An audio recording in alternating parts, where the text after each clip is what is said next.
when it comes to AI adoption, best-in-class technology, some are going to move much more efficiently than others. Do you view the world from that lens as well? Everybody's trying to figure out ways of being more efficient. So there's great demand. Oracle is bringing AI to clinical trials. We're building analytical tools that are helpful for regulators that are making decisions around drug safety, drug approvals, things like that. There are some parts of the world where they're still on paper and they're going to go right from paper. They're going to kind of skip those, I would say, very manual processes and manual products, and they're going to go straight to the AI products. But across the board, I would say it's universal that everybody sees the value in these types of products and they want it as quickly as possible. I think a lot of them just having to go through all the different government processes, maybe faster or slower. Welcome to Analyzing Healthcare podcast, brought to you by Scale Community. Scale Community is a global healthcare-focused member network where healthcare leaders come to connect, learn, share ideas, and shape what's next in our evolving healthcare landscape. To take advantage of all that Scale Community has to offer, from expansive content to virtual and in-person events, to interactive peer networking opportunities, and more, check out Scale Community at www.scale-community.com. Membership options range from free to paid, so if you enjoyed today's discussion, please take a moment to sign up for your preferred membership level. I am joined today by Seema Verma, who is the EVP and General Manager of Oracle Health and Life Sciences, former CMS Administrator. Seema, welcome to the Scale Community Healthcare Podcast. It's my pleasure. Thanks for having me. It's our privilege, really. So, as is often the case with our guests, I'm spoiled for choice in terms of where to jump in and where to start. So I'm just going to pick from this buffet of topics that I know you have so much insight and background in by starting with Oracle. So tell us a little bit about Oracle Health. I know that these are really interesting times for Oracle and Oracle Life Health and Oracle Life Sciences. What started as an investment in the Cerner EHR is now expanding into a full suite solution from Oracle, integrating AI and offering all kinds of solutions into the marketplace that we're really excited to receive from you. So why don't you tell us a little bit about what's going on at Oracle Health? Sure. Well, I think in order to really understand what Oracle Health is doing, is it's important to start at the beginning and understand the vision and the mission, which comes from our founder, Larry Ellison. So Oracle's had a long time footprint in clinical trials and life sciences. And if you've heard Larry speak, he'll say that, he's been interested in healthcare for a very long time. But I think that during COVID and sort of all the chaos that happened with the healthcare system, it really spoke to him that maybe this was the time to enter into healthcare. And I think the recognition of how much healthcare could benefit from better technology. And so that was sort of the thinking before the acquisition of Cerner. And Cerner, I think the acquisition there was really around getting deeper into the space. We've seen a lot of tech companies try to get into healthcare, but they're doing more of the infrastructure space. And for Larry and for Oracle, getting into healthcare wasn't just about selling another EHR. It's really about transformation. It's about taking everything that Oracle has learned over, the decades of experience that they've had in technology and with transforming other industries, whether it's banking, communications, the construction industry. Oracle's gone into industries and provided software that has been transformative. And so now that's time has come to do that for healthcare. So we started with clinical trials, now getting more into the delivery of healthcare, but it starts with the mission, and the mission is around transformation. And I think that's an important concept because we're not out here to just deliver another product to the market. We are here to solve the long-standing problems in healthcare. We are here to provide disruptive, innovative technology that's going to solve some of the problems that we've had in healthcare. And I think we're at an exciting time in technology generally with the advent of AI. Now, Oracle's been working with AI for a very long time, but you kind of think about it, all of these things are coming together, and this is a great moment for us to be an industry leader in terms of driving that transformation with the experience that we have with AI. Now with the acquisition of Cerner and now releasing our brand new products to the market, which are all AI enabled. It all sounds very exciting at a mission level, focusing on real change and material improvements. So if I think of some of the other incumbents in this space, the Epics, obviously, who recently announced that they're adding AI transcribe. If I think of Athena, eClinical, Allscripts that I think became Veradigm, these are sort of the five incumbents. How is Oracle, the EHR, and thinking beyond an EHR going to differentiate itself from these other participants? Right. So first of all, I think it's important to understand that this is an AI enabled. So AI is built in at the core level. What we're seeing from a lot of vendors in the market is that they're bolting on AI onto this older technology, right? Databases that were designed in the 1990s. And now we're trying to retrofit them for AI, and it just doesn't work. And the example that I like to give is if you think about back in the day when we first started using GPS, right? We had those Garmin's gadgets and you would actually plug them into your car, right? And it would give you the directions. Nowadays, all of that is built into your car, right? So that's a bolt on where you're kind of clicking it in and it's giving you directions that are just singularly focused on giving you directions, but it's not taking in all of the other data that's going on in the car, right? Your speed, the traffic that's going on, other things that are going on in the car, how much gas you have. And so nowadays what we see is it's built into our cars, right? So it all works together. When it's giving you directions, it automatically lowers the volume if you're listening to the radio. And so it's just kind of a streamlined experience, and it's built in. It gets you to your destination, not only giving you the directions, but taking in all of the other data points. What we're seeing in the market from other EHR vendors that have announced their AI strategies is that they're using AI, using 13, 14 years of old data, right? So think about that, right? Medicine is evolving and changing. You have to have the ability not only to maybe look at historical data, but to be using more updated data and more current data. If you are using older data to train your AI models, you can imagine that you're building in those biases, right? You're building in, we all know that there's gender differences, there's racial biases. So if you're using older data, you're bringing that in, you're bringing in those issues into the new AI model. So that's one thing. The second thing is the ability for the AI to be multimodal, to bring in lots of different points of data. So think about this in terms of maybe a physician is getting ready to prescribe a particular medicine, right? You wouldn't want to just say some ideas based on historical data. You'd want to know, is this medication authorized by the insurance company, right? Is this a covered benefit? What are the latest contraindications? Are there any safety warnings? That's current data, current things that are going on in the market, and you need to be able to bring all of those things into the AI model. So when we've seen what's going on in the market, we're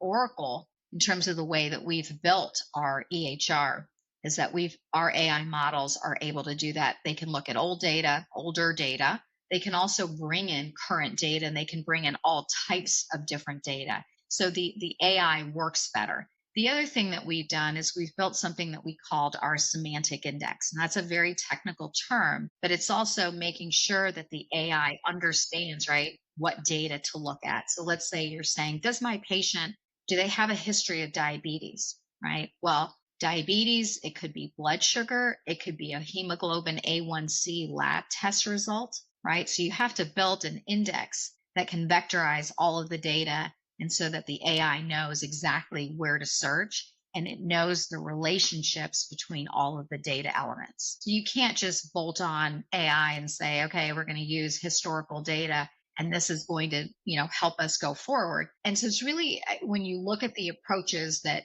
Oracle is taking, in terms of how we are building our EHR, and that we've sort of built a more effective AI model that will work over the long term, right? So it knows how to search, it can bring in multimodal data, and it has the ability to update it. And we can allow different types of data to be brought in. So it could be payer rules, it could be a CMS coverage rule, all types of different things. So it allows the AI to work across all of this different type of data. And then it also makes clear how the data is related. And I think that's the most important part, right? Because sometimes the AI may only ask for diabetes, so it's just going to give you diabetes.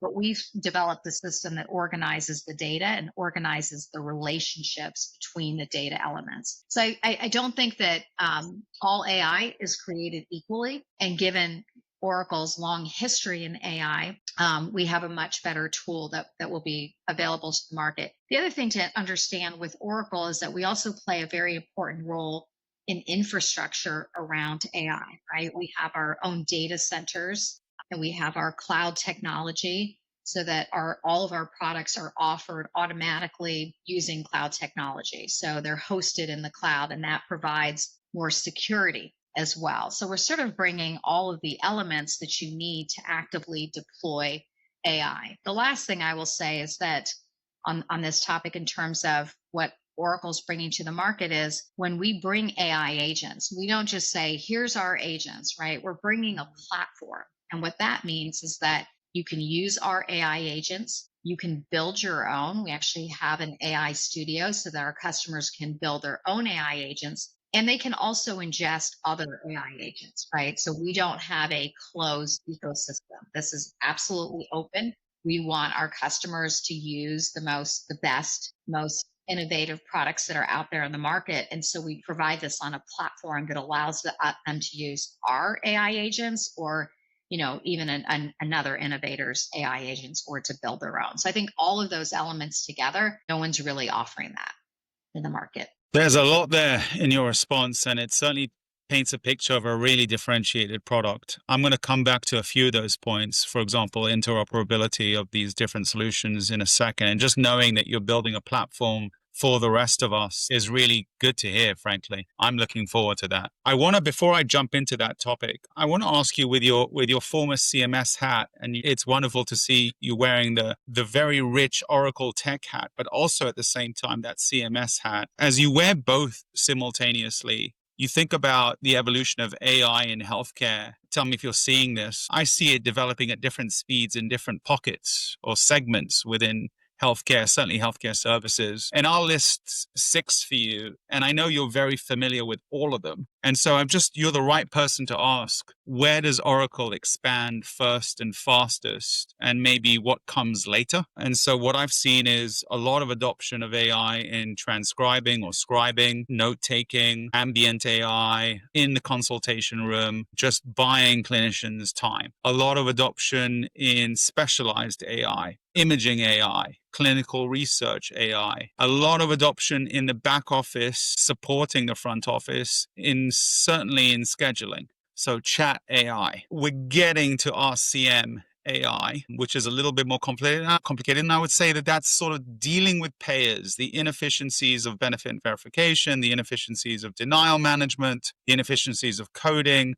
But it's all the underlying there is dealing with the payer, whether it's government or commercial or alternative. We're getting to what follows from Scribe AI, which is, look, if I have an AI tool that's perfecting my notes, maybe it can perfect my treatment plan.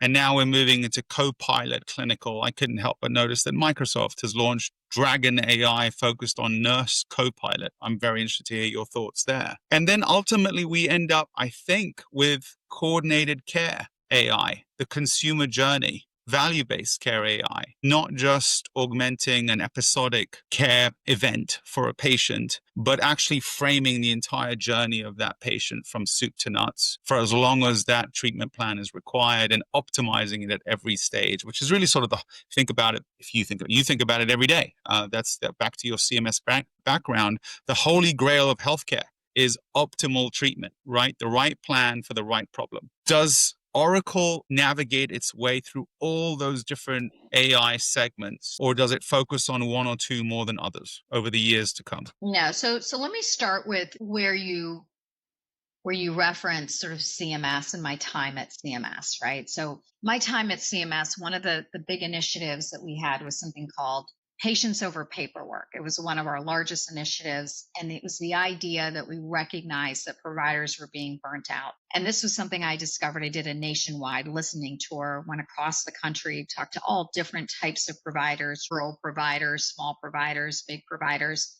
And this was the common theme. I mean, these providers were and this is way before COVID, right? Where they were saying we're a slave to these EHRs, and we're sitting here doing data entry. We studied for a long time in medical school and did all of this work. This is not kind of the vision that we had, and we're staring at a computer screen. And that was part of it, right? And there was all kinds of regulatory burden as well. And so that's sort of the genesis of a lot of the work that we were doing on interoperability. That was another thing that was coming up, right? They didn't have access to all of their patient records. And essentially, despite the government's $36 billion investment in interoperability, all the data was locked in these computers, right? Instead of being locked in a filing cabinet, all the data was locked in computers. So, that I think gave me a lot of exposure to the problems in healthcare. And as Oracle, for me now, I'm kind of taking that hat that I had, trying to solve a lot of those problems through regulation,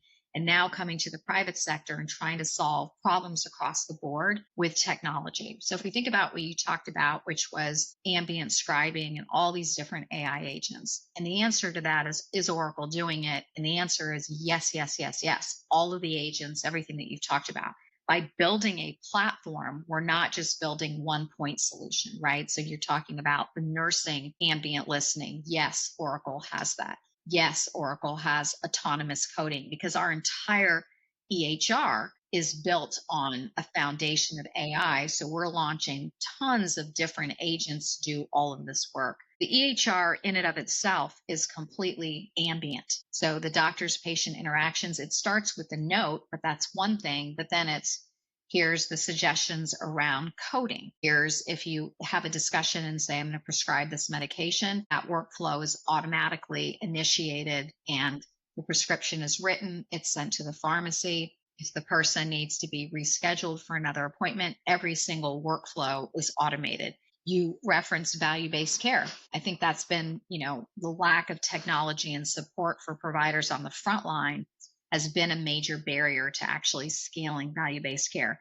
So our EHR brings in all of those data requirements. It's telling you which quality indicators you need, right? We can read contracts and for every single patient, tell you the next best actions. Here are the referrals that are appropriate, right? Care coordination, all of that automated through AI. And that's what the next generation EHR looks like, where there's AI agents doing all of the manual work across the healthcare system, across multiple workflows for the patients, for the providers and patients, right? We haven't really talked a lot about patients, but that's why we're all here. And we're super excited about our new patient portal. Our patient portal actually puts AI in the hands of patients. So if we think about it, today, a lot of us are taking test results that we get from our portals, cutting and pasting it in ChatGPT or some other AI-oriented tool. And we announced a partnership with OpenAI. So we're bringing those tools right into the portal so that when you're asking questions, it's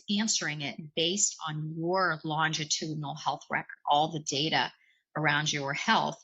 It's giving you more specific responses. So you're not, cutting and pasting and it's only looking at one lab result. It's looking at your entire record. So we can give you some suggestions. Now, this is not a doctor, right? It'll refer you back, you can answer basic questions and refer you back to your physician for medical decision making. So the AI isn't just limited to providers on the front lines. We're also giving it for patients. We're also doing things around prior authorization, autonomous coding. You referenced revenue cycle. I think that's one of the most manual processes that we have in all of healthcare. We're spending 5%, even more in some cases, is the cost to collect. That's for providers. And then payers are spending a lot of time and money trying to get data to be able to make the decisions that they have to make. And so that we all know there's a ton of friction in the system. Again, we see a future where all of those functions can come right off of the EHR, right? All of that stuff can be done using AI.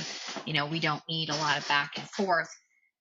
The data is right there and we can make that available. We can help to bring in prior authorization rules and just bring that real time into the EHR against what happened in that doctor-patient visit. All the clinical notes are there. So again, that's where, the ability for Oracle to be bringing in all different types of payer rules for prior authorization or for other things directly in the EHR, and it's part of the AI. It's part of that semantic index So it's giving suggestions on many different layers. It's saying, here's clinically what you may want to think about, but here's also what the payer is going to say, right? So just in our own minds, when we make decisions, we don't make decisions based on one area, right? That the physician's thinking about what's the patient's, preference? What is their insurance going to pay for? What kinds of side effects have they experienced in the past? Physicians are making decisions using lots of different data and lots of different variables.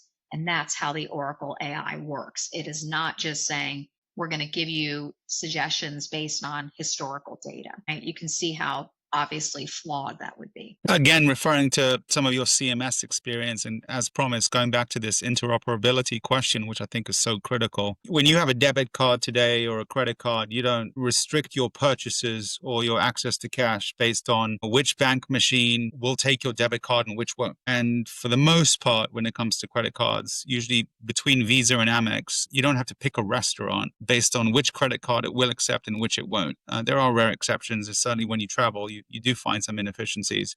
But for the most part, commerce is fluid. You have 5 dominant incumbents in the EHR, EMR space and PMS space. They all build out capabilities over time, faster than others, some better than others. And certainly it sounds like Oracle is going to be very differentiated. But without Epic speaking to Oracle and sharing data on behalf of a patient who's moving from a health system that uses Epic to a health system that uses Oracle, the patient is still left with multiple different solutions and portals that they have to navigate. So they're still sort of copying and pasting from A to B. What do you see happening there in terms of interoperability between incumbents, let alone interoperability between an Oracle and some of the smaller players that are out there building specialty solutions? All right, well, you're going to hear me get very passionate about this, Roy, because this is something that I've been working on for years. Very simply, right? It's the patient's data. That data should follow the patient wherever they go, and they should be able to have access on it. And the idea that some EHR companies think that the data belongs to them. Oh my When I God, was it's such a closed network if you look at it today, right? It's a closed network, and the data doesn't belong to them. And this isn't really about ownership. This is about people's lives, right? I mean, when you don't have access to data, people can die if they don't have availability to that data and information. And I say this because I've gone through this, firsthand experience, which is sort of what led me to my crusade at CMS around interoperability, where, it was an emergency situation. My family didn't have access to critical data, and it was a life and death situation. And it really kind of opened my eyes. And that's why when I was at CMS, put out a bunch of rules around interoperability, making it very clear that providers need to share data with the patients. And that's why we saw the advent of all of these different portals. What was shocking to me were the EHR companies that spoke out against interoperability. So there was an EHR company that organized, went out to their customers and had a sign-on letter saying, we oppose interoperability, which was shocking to me because at the end of the day, this is about patients. And we all know that interoperability is just the right moral thing to do. So despite that opposition from EHR companies, CMS went full force. We made it very clear. So I think we've seen some improvements where patients have more access, but it's exactly the point that you said, which is our data is still in disparate portals, right? We all have 3 or 4 portals and our data is sitting in a lot of different places. Now for Oracle, we have a long history in data and interoperability. Talked earlier about Oracle's role in the transformation of the banking industry, right? We're data managers. We started in databases, so we know how to manage data. We know how to move data in a secure way. I'm super excited about the recent efforts that CMS has made under Dr. Oz's leadership and Secretary Kennedy as well around interoperability. So they're continuing the efforts that we did in the first Trump administration. And they're making it clear that they want to have these new aligned networks that allows for data sharing. If you can verify your identity, then you can pull in all of the data. So I think they're going a step further now to say, all right, we have this data available. How do we make it more accessible to the patient? And by doing that, that allows the ability to create longitudinal health records. Now for Oracle, we can bring in data from anyone, anywhere. It's the ability, it's just a matter of who wants to connect. We have connections with all of the state exchanges, with Commonwealth, and anyone that's willing to exchange data. So we can do that from a technical standpoint, but it is about the willingness. And so what we find is while some EHR companies are unwilling to share data, a lot of providers feel differently about it. And so one of the things that we just recently announced was our connection hub, right? And this is kind of those rails to allow connectivity between providers and payers, and anybody can participate in that to exchange data. And that's important, right? Because at the end of the day, as we're talking about AI doesn't work without data. And AI won't work without complete data, right? So you don't want the AI making recommendations about preventative services or services when those services have actually already been delivered, but if they don't have that data. So I think for us to really leverage AI and to bring the value and the potential of AI, we have to fix the interoperability problem, which is why it's one of the top priorities for. Yeah, look, what I echo what you say. I double, triple down on what you say. I mean, when I see AI evolve, I see a classic case. We see it time and time again of new technology inviting hundreds of new entrants to try to develop solutions in all kinds of creative, individualized ways. Some of it is repetitive and unnecessary, and time will tell. Some of it is creating capacity to meet new demand, and thankfully it's arriving. And some of it, frankly, is just highly innovative. And you end up with a wrapper solution that's specialized and pushing the boundaries forward of what's possible. And you want to invite all of that. And what happens is a PMS EMR sends a cease and desist letter to a few third-party AI developers. You can't access our EMR. You're not allowed. Meanwhile, the provider groups, the patients that are working with that third party would love to have that solution, but they're blocked by the EMR. And when that business goes away, because without the data, they don't have a working solution. And what's worse, anecdotally, the word spreads amongst the community. You can't build a solution for that space. They use the following EMR, and that EMR is not going to invite others to use its data, which to my knowledge is illegal, because there is a federal interoperability mandate that CMS sponsored, and which is great, but that gap between what's regulated and what's actually happening in the marketplace exists, and it's very sensitive. These are young, mostly fragile, underfunded tech companies with tech entrepreneurs that are looking for the industry to give them access to data, all on the assumption that provider groups are making them sign HIPAA agreements, that they're being security conscious, that they're qualified to provide. And let's assume that you were just talking about great actors, but very simply, you have hoarders of data, EMR entities that are just not willing to share. They'd like to slow progress down because their preference is they develop it themselves. So what can we say? What advice can we give to that entrepreneurial community? Who do they turn to if they are confronted with that kind of pushback? Yeah, I mean, I think that the government has been responsive, right? We're seeing some lawsuits around this particular issue. And, I think you raise a really important point, right? Around innovation. So if we take a step back and sort of say, what's going on in healthcare from a global standpoint, right? What we have is not sustainable, right? Our providers are really having a difficult time, right? They have very thin margins. We're hearing about a lot of hospital closures. It's a difficult time for providers as their costs are going up.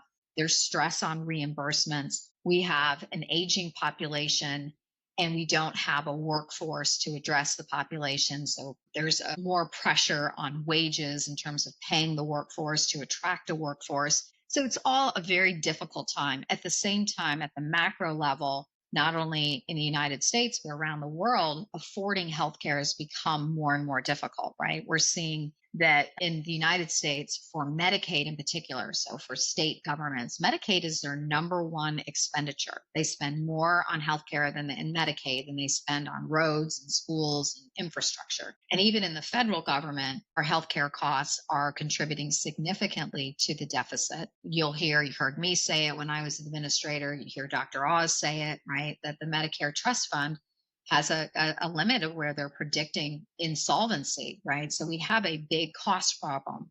And so we need all the innovators out there. We need all the great minds trying to solve this problem. And we shouldn't have a mother may I system when it comes to innovation, right? We need all the innovators all around, the best and greatest minds being able to help solve these problems. And so I think those that are blocking innovation, right? When you're blocking data, you're blocking innovation.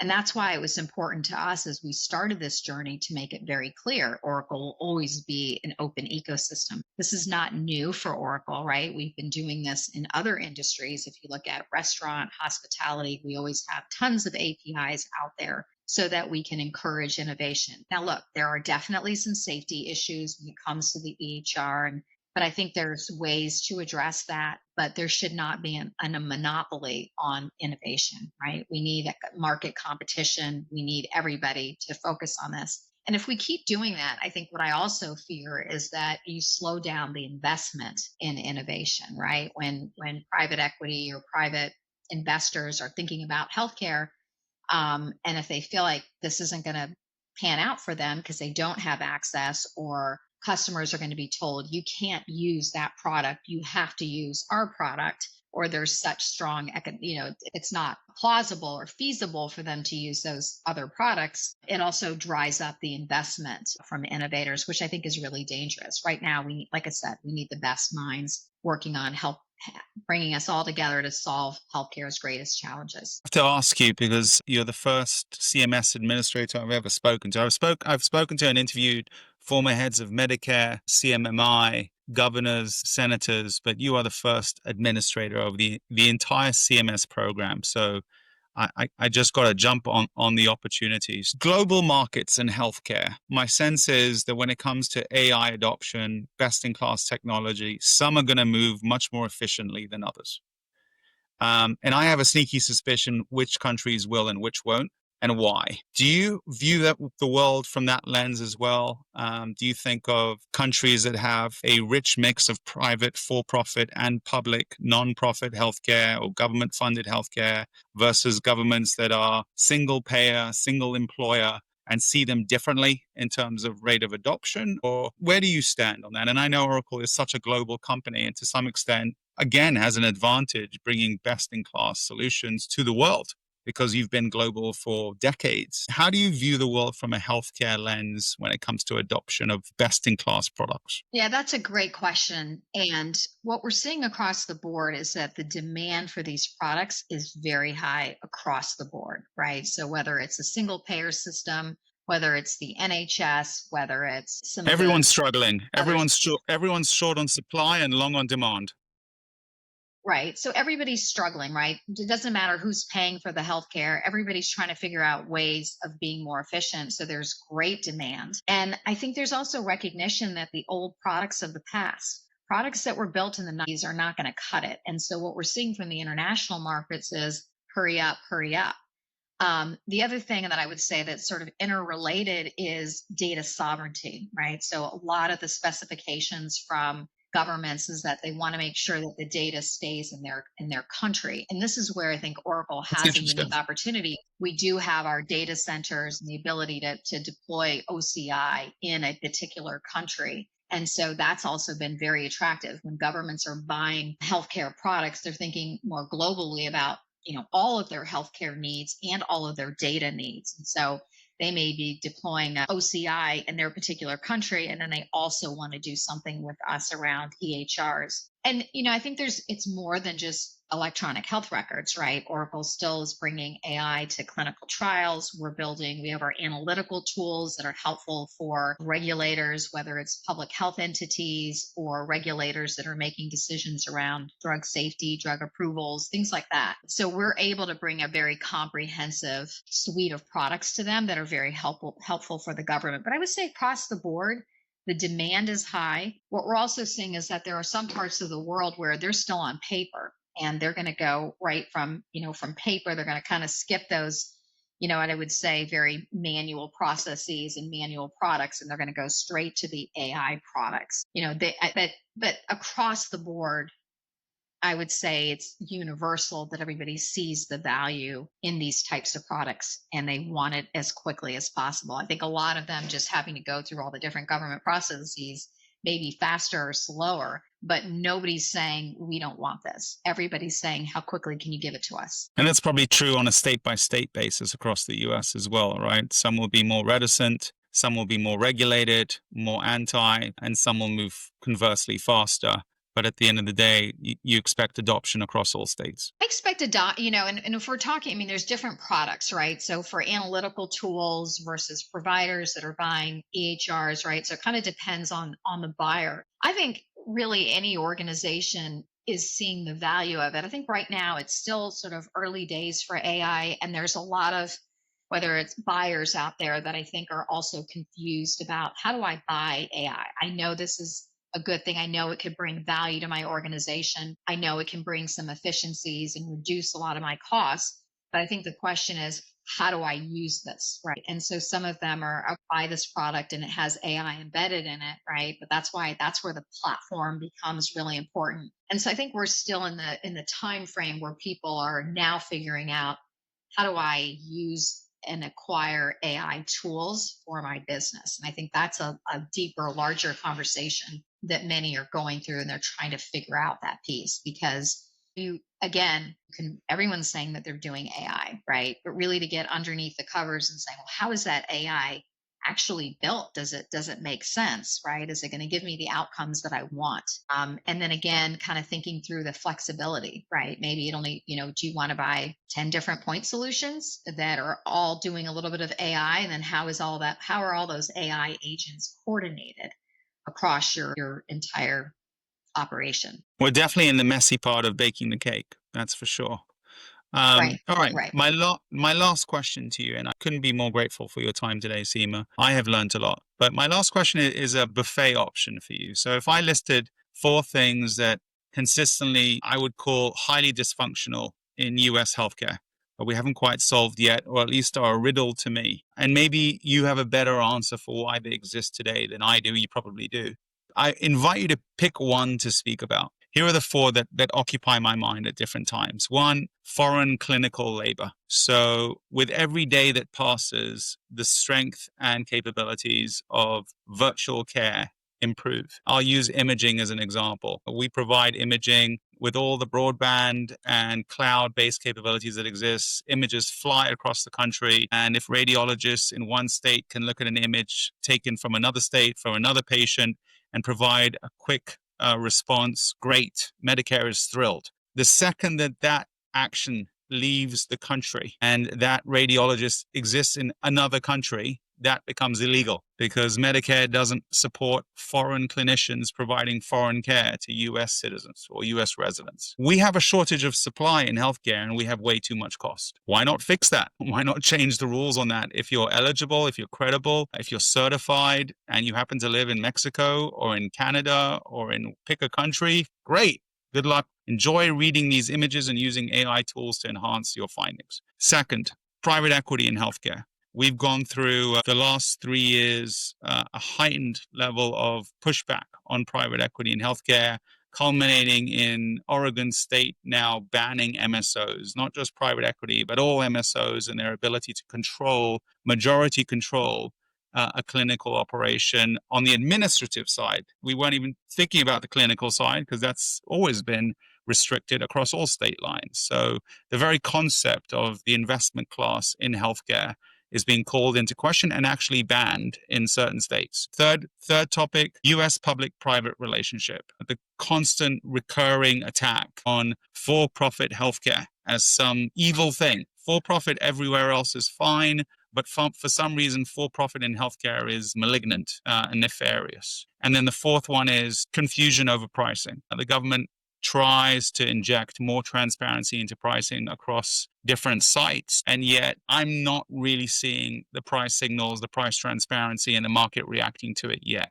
Any one of those 4 irritate you as much as I'm irritated that you want to speak to, Goodness. that you think I've misunderstood? That's a potpourri of topics. So Yeah. let me just do what I call a drive-by on all of those topics, right? Okay. So let me I didn't expect that. with That's more than I bargained for. You said price transparency, private equity, and then the ability for foreign services. Was that 3?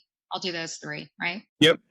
Okay. So look, on price transparency, I still think it's early innings. Look, the amount of data that was out there that was released was so significant that I think it's taken us some time to figure out how to make sense of the data. We are starting to hear early innings around the data being used for better contract negotiations. I think you'll see another round of regulation from CMS to make it easier to be able to consume that data. And so hopefully we'll get to the point where data is in the hands of consumers. So it's early days. I think the government as a price setter is always a little problematic. The government is responsible, or the way that they set these payments is through cost reports, right? Which is an antiquated system that actually rewards, the inefficient over the efficient. Right. So, it's very possible that it doesn't react to demand. Right. It reacts to cost. Right. So it's very possible that going forward with price transparency, that maybe we start using market data as part of the government's rate setting process, but who knows? In terms of private equity,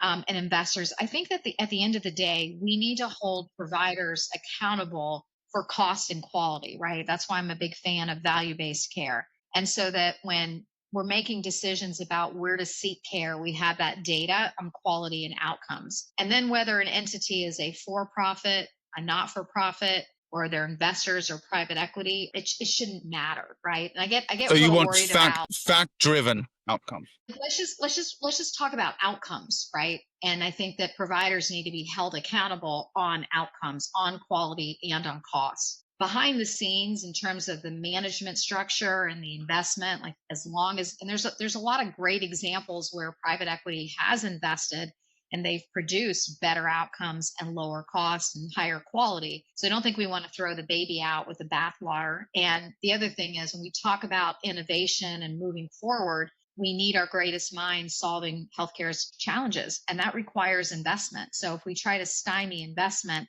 we may be holding back the healthcare system for innovation. If we're saying, don't invest here, we don't want this kind of investor. I think we should, like I said, if we're holding people accountable on the outcomes, who's investing, the structure of a for-profit or a not-for-profit should be irrelevant. But that is my personal opinion on that. You're preaching to the choir. I say again and again, does everyone understand that America is the busiest innovator in healthcare in the world and has been for a long time? Right. Right. Okay. So foreign clinical labor, can we use some of it? I mean, we've got the technology tools. Look, I think that, and again, I'm just speaking from more of just explaining some of the Medicare rules. I'm neutral on this issue. I think the way Medicare has set up these rules is to make sure they have quality. An obligation around quality, right? And quality compliance. of care. They set quality standards and compliance. And so, I think the concern is that they need to make sure who's providing services are under the rules and requirements of the Medicare program. And they obviously can't control that if that's happening in a different country. So that's just an explanation of the policy. My focus right now is on bringing great technology and trying to fix problems through and with technology. And some of the other policy issues I'm leaving to the current team at CMS. So, forgive me for asking. I couldn't help myself giving you back. No, that's okay. That's okay. It's all good. Seema, I hope you had a nice time during this podcast. I certainly really enjoyed my pleasure. Every second of it. Roy. I wish I could bottle it, and then I realize I am bottling it. So I'm thrilled. Well, it's great to be with you today. Thank you, Roy.